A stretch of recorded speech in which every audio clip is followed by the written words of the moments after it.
Shalom and welcome to the weekly dose of Emuna for Shabbat Kodesh. Today we're going to talk about a different dimension, the Chassidic dimension of Shabbat. And we're going to talk about how it's portrayed actually in the Bnei Yisachar, written by Rabbi Tzvi Elimelech. And he basically, gives a very different portrayal of Shabbat, which I'd like to discuss for a little bit today. Rav Elimelech talks about the fact that the day of Shabbat gives us strength to continue to live, to fill our life with joy, with light.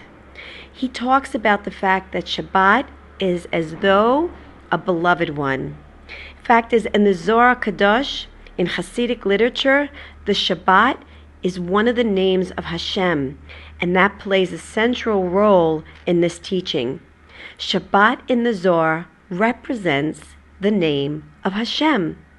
And by the same token, Shabbat also represents perfectiveness, perfection. Fact is, in the Jewish mystic thought, the world is seen as broken, a fragmented reality. It's basically an exile. The human soul is split, and parts of it are destined to a bitter exile, aside from Shabbat, when the exiled splinters of the human personality can be gathered together in peace.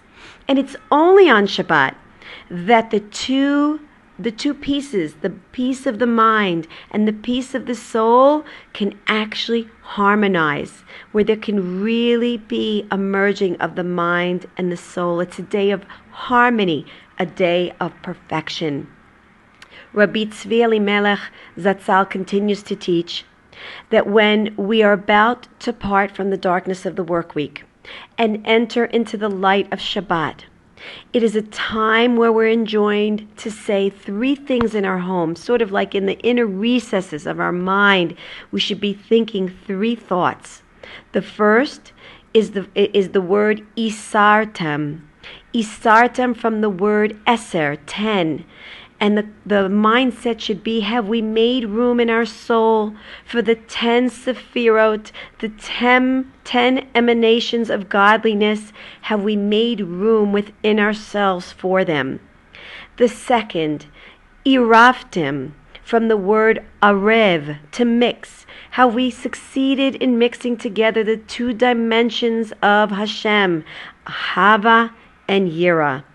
And lastly, the question and the thought that should be put into the forefront of our mind is, have we kindled the inner light that comes with the Shabbat? These are three essential points that we should have in our mind when Shabbat enters. The idea of that essential teaching in Hasidism is that dvekut, the cleaving to Hashem, is the most attainable and most achieved on Shabbat, which is the goal for life. And on Shabbat Kodesh, it is that day that we're endowed with chen and chesed and rachamim, grace and compassion and light and harmony and holiness. And in a sense, that is the day that we are marrying Hashem. We are marrying Hashem because we are married with Shabbat. And Shabbat is essentially Hashem.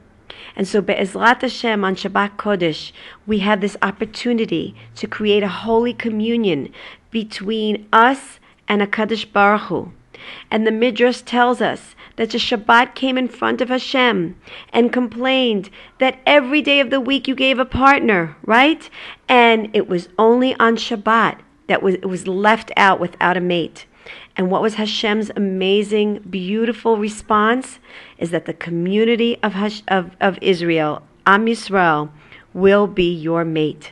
And so we have an opportunity to marry Hashem, to develop an intimate relationship with Hashem, just as a man develops an intimate relationship with a woman.